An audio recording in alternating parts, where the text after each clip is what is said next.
all night on a drink of rum. Daylight come and you want go home. Stack banana till the morning come. Daylight come when you want go home. Come, Mr. Tallyman, tally me banana. Daylight come when you want go home. Come, Mr. Tallyman, tally me banana. Daylight come when you want go home. Good morning, everyone. Today is the 22nd of July, 2020. It's a Wednesday morning. Market's going to open here in about a minute. I'll be back.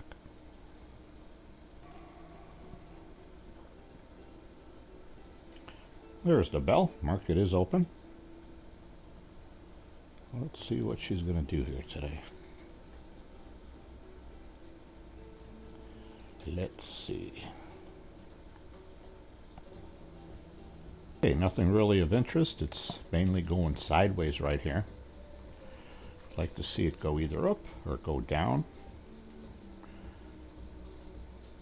And I will evaluate things as they progress. But right here, right now, I'm not really interested in anything.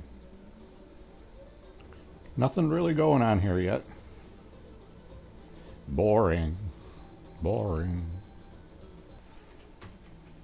Okay, we are finally pushing up.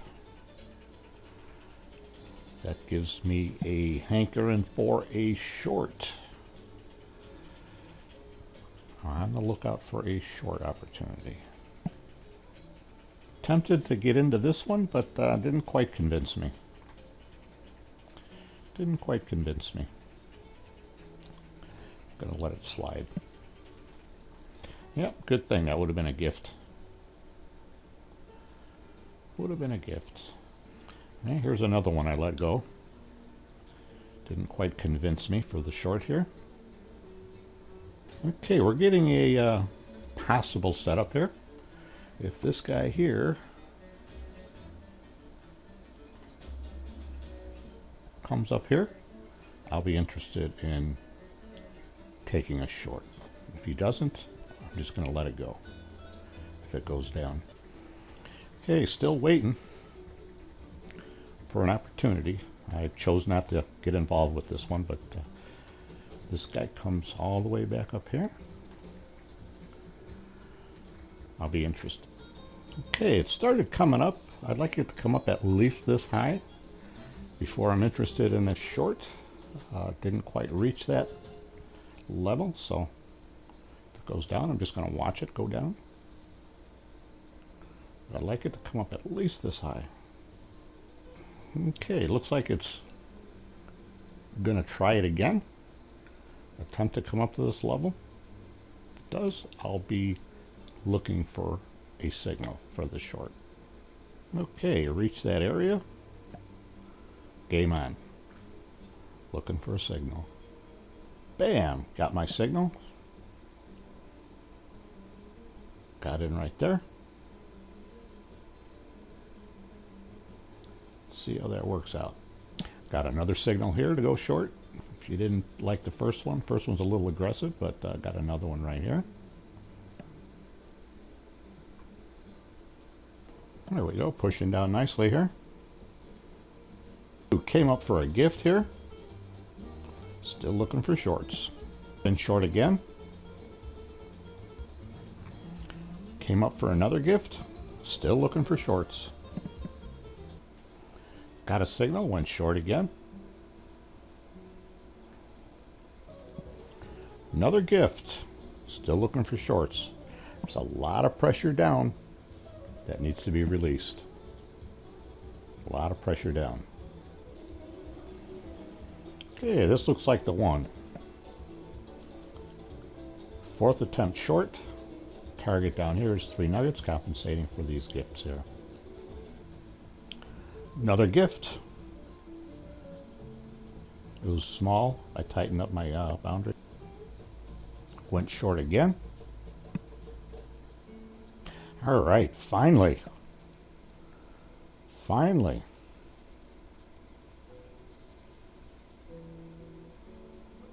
Finally, making progress. All of these were fake outs. This one isn't. All right, about halfway to target. Target's 3 nuggets, compensating for the gifts. About 3/4 of the way to target. Here's a nice signal for an add-on. Didn't quite get the signal yet. Almost had it here. Let you know when we get. Here was the signal. Right there.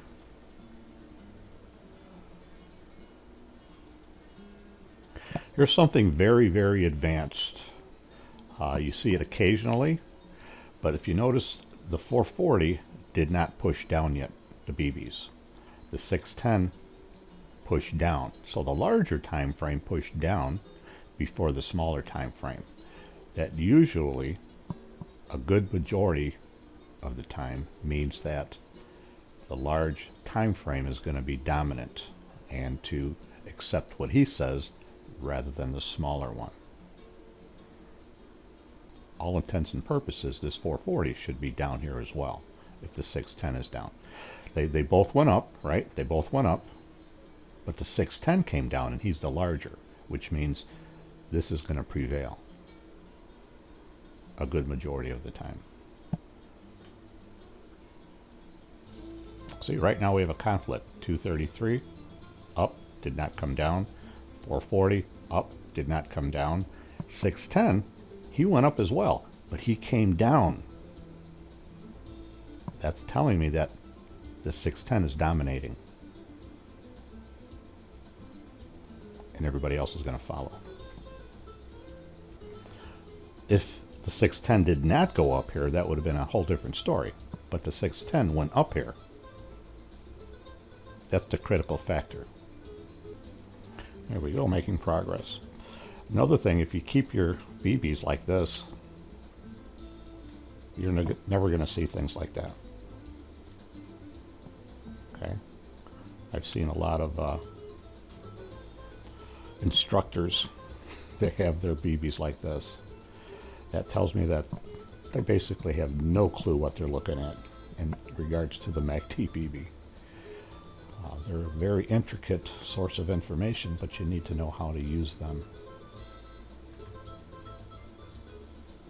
And stretching them apart like this gives you a wealth of information.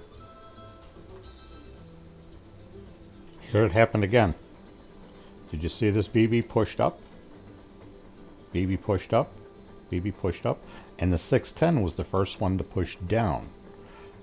If the 610 is down, the 440 should be down as well already. Maybe on the next BB. Okay, there's the next BB.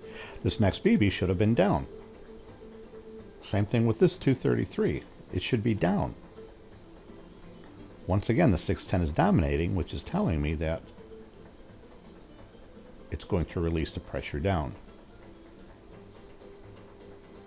If this 610 did not push up, that would have negated this whole process. But it did push up. That's the difference. Okay, here, once again, just another explanation going down that road. The small time frames are supposed to do things first before the large time frames do. Okay, like right here, these guys are pushing up. They pushed up first before the large time frame did. Okay, that's what's supposed to happen. But if this pushes up and prints like this, the 610 right here, if he prints up and then pushes down before the 440 pushes down and the 233 pushes down, it's not supposed to happen. Possibly it's going to happen again. I can continue this explanation. Okay, this might be a great example. If you notice, 233 is pushing up, pointing up the MacdBBs. 440 is pointing up. 610 as well is pointing up. That's what's supposed to happen. Now if this 610 points down all of a sudden, and the 440 and the 233 are still pointing up, That's an anomaly. It's not supposed to happen. It's telling you what's most likely going to happen next. You're going to continue to the downside. The larger time is dominant. And it's giving you the signal before the 233 and the 440. Doesn't always happen, but when it does, you can anticipate what's going to happen next. And that's the key. That's the key to trading, knowing what's going to happen before it happens. Is that possible? Absolutely. These MacdBBs are awesome for that purpose. Let's see what happens here. If this guy pushes down before the 233 and the 440 do, it's telling me it's going to very likely continue down.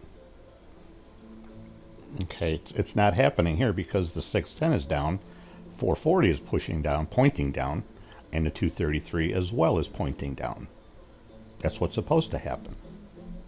But in the previous example, this 610 was pointing down, and the 440 was still pointing up, and the 233 was still pointing up. That very rarely happens. This happens all the time. 233 points down, then the 440 points down, then the 610 points down. That's absolutely normal. Nothing fascinating about that. That's what's supposed to happen. No clues there. I mean, here all three of them are in agreement. The example before was 233 disagreed, 440 disagreed, and the 610 was totally on his own saying, hey, I'm pointing down. Why are you guys pointing up? It's not supposed to happen that way.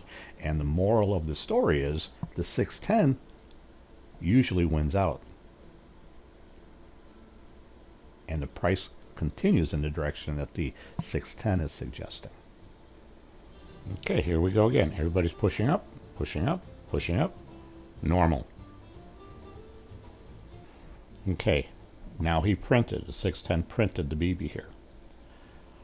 Everything is normal. Everybody's pointing up, pointing up.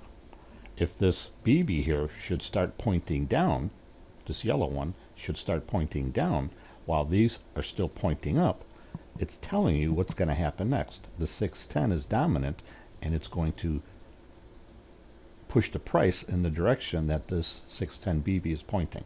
Let's see if it happens. Okay, on the overall picture, there is still massive pressure down. I believe it's going to hit that target irregardless of my little explanation here. Okay, this is just an observation that I made this morning relating to something that very rarely happens. But as the picture as a whole, the pressure is down and we're going to hit this target, in my opinion, irregardless of what happens here. But if it happens again, I'd like to show you with it actually being in a play-by-play type of a description. So I'm kind of hoping it does it again.